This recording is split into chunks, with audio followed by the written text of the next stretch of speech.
La Turquie donne son accord pour l'entrée de la Suède et de la Finlande dans l'OTAN. Istanbul, la Turquie a donné son accord à l'entrée dans l'OTAN de ces deux pays nordiques au terme de plus de 3 heures de discussion mardi à Madrid, en marge du sommet de l'Alliance Atlantique. Bonjour et bienvenue sur la chaîne S Magazine TV. Pour ceux qui ne sont pas encore abonnés, cliquez sur le bouton et activez la clochette pour ne rien manquer de notre prochaine vidéo.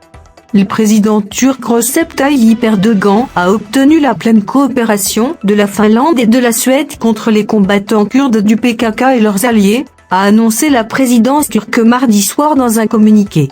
La Turquie a obtenu ce qu'elle voulait, a déclaré la présidence turque dans son communiqué. L'accord a été signé mardi soir devant les caméras par les chefs de la diplomatie des 3 pays concernés.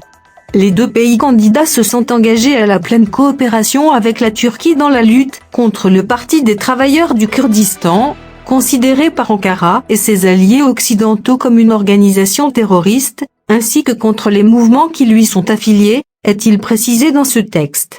Helsinki et Stockholm s'engagent également à faire preuve de solidarité avec la Turquie dans la lutte contre le terrorisme sous toutes ses formes. De même, les 2 capitales se sont accordées pour ne pas imposer de restrictions ou d'embargo sur les industries de défense, a poursuivi la présidence turque. Il s'agissait des principales revendications de la Turquie pour lever son objection à l'élargissement de l'OTAN à la Suède et à la Finlande. La présidence turque affirme encore que les 2 nouveaux entrants prendront des mesures concrètes pour l'extradition des criminels terroristes de leur territoire et pour interdire les activités de collecte de fonds et de recrutement du PKK et de ses affiliés chez eux. Enfin, elle se félicite du fait que le mouvement fêteux du prédicateur Fethullah Gülen, installé aux États-Unis et que M. Erdogan tient pour responsable de la tentative de coup d'État de 2016, soit reconnu comme une organisation terroriste au même titre que le PKK, les YPG et les autres. Elle y voit une étape très importante dans la dimension internationale de la lutte de la Turquie contre le terrorisme.